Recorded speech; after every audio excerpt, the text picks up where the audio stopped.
भाई मोहन भागवत ने तो अब ये कह दिया है कि मुसलमान को पाकिस्तान जाने की बात बोलने वाला हिंदू नहीं हो सकता।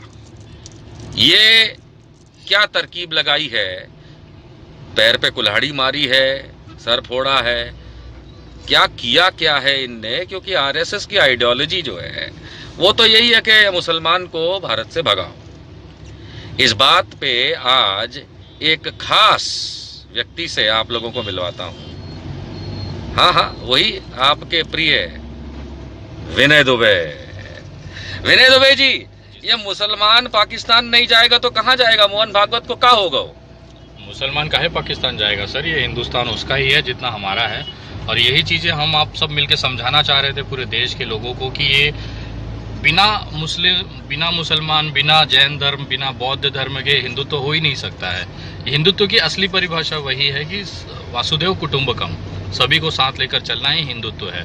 तो कहीं ना कहीं मोहन भागवत जी के मुंह से वो सच्चाई निकल गई है जो हकीकत में हिंदुत्व कहलाती है। तो कहीं ना कहीं ये अच्छी शुरुआत है। और बाकी उन लोगों से पूछना चाहूंगा कि क्या अब आप हम जैसे लोगों को जैसे गाली देते, जब यही चीज हम कहते थे, आप मोहन भागवत को गाली देने की औकात रखते हैं?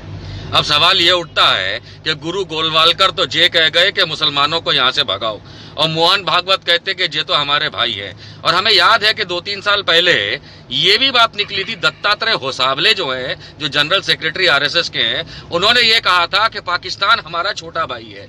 ये माजरा क्या है? क्या हिंदू जो है भारत में, इनको चूतिया बनाने का धंधा है, या अंध भक्तों को खाली इंजन राउज करके चीखा चिल्ली करवाने का क्या चक्कर क्या है? जरा विनय भाई कुछ रोशनी डालेंगे आप?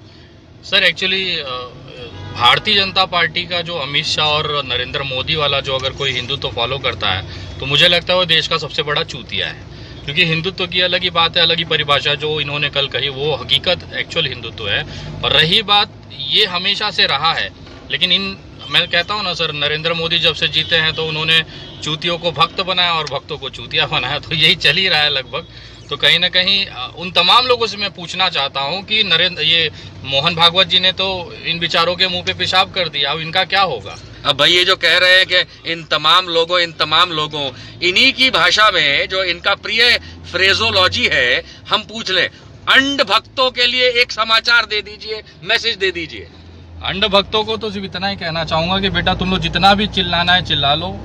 आने वाले समय में भारतीय जनता पार्टी का झंडा देखने के लिए लोग तरस जाएंगे। क्योंकि अब धीरे धीरे देश का माहौल बदल रहा है और तुम लोग चाहे जो हथकंडे अपना लो, जो चाहे कर लो, चाहे जितनी भी नफरत और आप दीवारें तोड़ लो, लेकिन अब तुमसे एक हटका बाल नहीं उखड़ने वाला है। क्योंकि हम दिन भर रात भर लगे हुए हैं, लोगों को जागरूक कर रहे हैं। हमने इतना जागरूक कर दिया कि आज मोहन भागवत जी जागरूक हो गए, आपके आरएसएस के प्रमुख जागरूक हो गए। तो सोचो तुम्हारे अंदर हम कितना घुस चुके हैं। शुभकामनाएं आपको आने वाले अग्रिम सारी हार और पराजय के लिए। तो विनय दुबे ये कहते हुए दिख रहे हैं, जो मैं अपने शब्दों में ढालूंगा, गई मैया गई रामानंद, भैया जल्दी घर को आजा, भाभी के निकला।